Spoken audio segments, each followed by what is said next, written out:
welcome back to our deep dive into the physics of motion.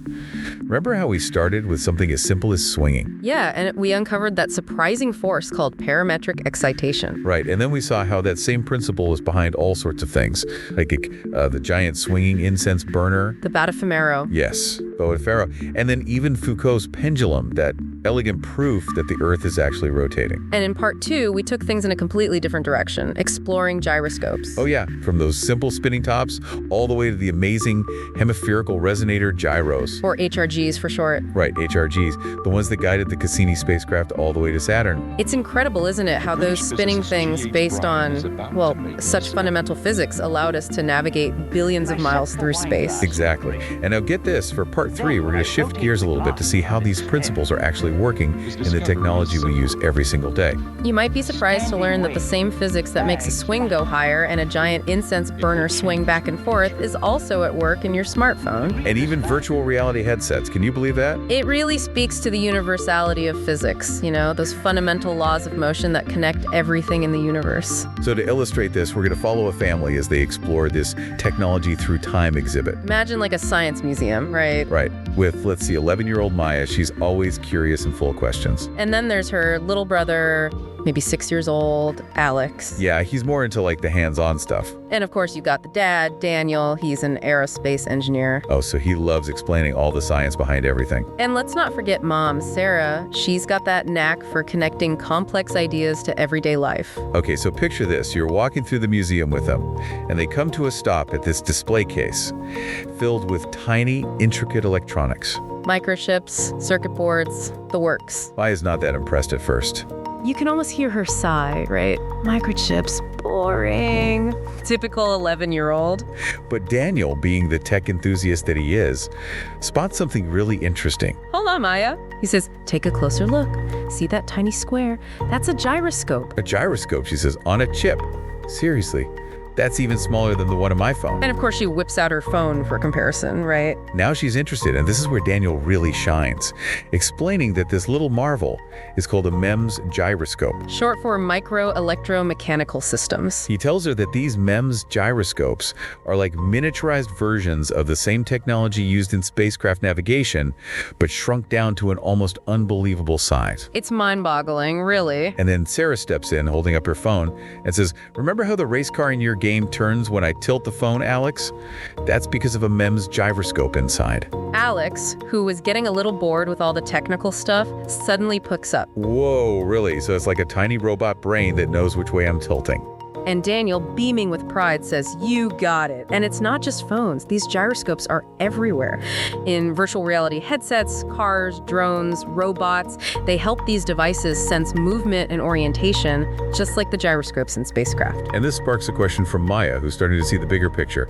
So it's like the same physics that keeps a spacecraft on course to Saturn. Is also helping me crush it on my racing game. Sarah finishes with a smile. It's that haha moment, you know. Where they all realize the connection between the science and their everyday lives. Exactly. This simple exchange highlights the incredible connection between the fundamental laws of physics and the technology that shapes our lives. It's a moment of realization for the whole family.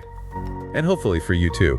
And this is just the beginning. We're about to dive even deeper into the amazing ways these principles are applied in everyday tech. Get ready, because things are about to get even more fascinating as we uncover the hidden connections between the science of motion and the world around us. So these MEMS gyroscopes, they can do so much. It's just incredible. But I'm curious, how do they even make them so small? I mean, the gyroscope for Cassini that we saw was huge. That's a great question, and it really gets at how technology has evolved. Remember, Daniel was explaining that MEMS gyroscopes, they're like the HRG in that they use those vibrating structures to sense rotation.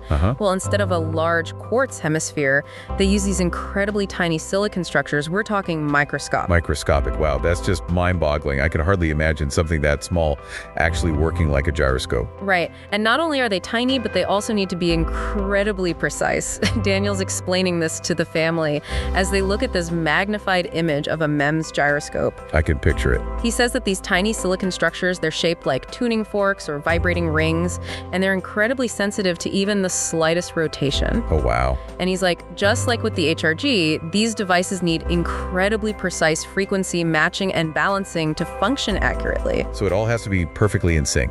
Yeah, and then Maya, trying to wrap her head around it, asks, so it's like a tiny, perfectly tuned instrument playing a tune that tells us which way it's turning. That's a great analogy. Right, and Sarah's like, that's a great analogy, Maya. I bet she was proud. And Daniel, always the enthusiastic teacher, picks up on this and says, exactly. And just like a finely tuned instrument, even the slightest imperfection can throw off the whole performance. Yeah, that makes sense. He goes on to explain that the precision needed for these tiny MEMS gyroscopes is still astonishing, but not quite as demanding as the HRG that was used on Cassini. Makes sense. You don't need to navigate your phone to Saturn. Right. He says your phone doesn't need to navigate to Saturn, and it does need to respond instantly when you turn it, or when your car starts to skid, or when you're exploring a virtual fund. So different levels of precision for different purposes, but the underlying physics the same. Exactly. It's all about using vibrating structures to sense and measure that rotation.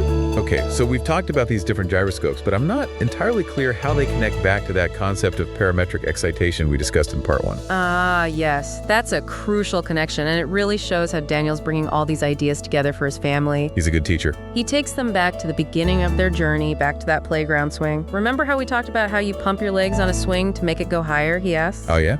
The kids are nodding, remembering their earlier conversation about how that simple act is actually a demonstration of parametric excitation. You don't even think about it when you're doing it. Right, and Daniel's like, well, the same principle is at work in these gyroscopes, both the large HRG in a spacecraft and these tiny MEMS devices. They use parametric excitation to maintain and measure their vibrations. Interesting. He explains that by applying a carefully controlled force at just the right frequency, they can amplify and stabilize the vibrations of those tiny structures, making them super sensitive to changes in rotation. I see. Sarah pulls up a simulation on her phone and says, watch what happens when we apply parametric excitation to this MEMS structure. Oh, that's cool. I bet Alex loved that. Right, as they watch the vibration pattern on the screen becomes much clearer and more stable. So they can actually see it happening. Alex gets it and shouts, whoa, cool, it's like making the swing go higher. Aha, love it. Daniel's beaming exactly. He says, by carefully controlling the excitation, we can make these gyroscopes incredibly sensitive to even the slightest rotation. Wow. But he's not done yet. He reminds them of another important concept from earlier, the idea of precision balancing, bringing up Kemmerling-Onnes and his incredibly precise pendulum. Ah, bringing it all together. Yeah. He says just like Onnes had to balance his pendulum perfectly, we need the same level of precision whether we're building spacecraft gyroscopes or these tiny MEMS sensors. Precision is key no matter the size. Right. He emphasizes that any imbalance, no matter how tiny, it can throw off the measurements and could compromise the force system.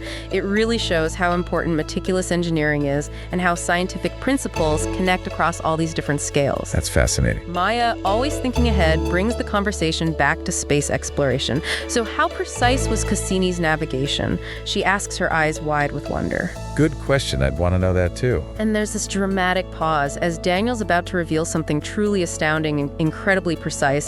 He starts building that suspense. Think about this. Cassini traveled over 7 billion kilometers during its mission. 7 billion kilometers. That's almost impossible to imagine. I know, right? And then he drops this mind-blowing fact. Its HRG had to maintain accuracy better than 0.0015 degrees per hour. Wow, that's insane. Maya's just speechless. She whispers, wow. I bet. And to really drive home a point, Daniel adds this amazing comparison that's like aging a laser from New York and hitting a specific grate in Paris. No way. Everyone's just staring at him in disbelief. It's such an incredible feat of engineering. It just shows the power of really understanding and applying those laws of physics to do something that seems almost impossible. It's mind-blowing, for sure. Sarah, always wanting to compare, jumps in and says, so how do these MEMS gyroscopes compare? She pulls up the specs on her phone. Gotta love her for that. Daniel replies, well, some can detect rotation rates as small as 0.002 degrees per second.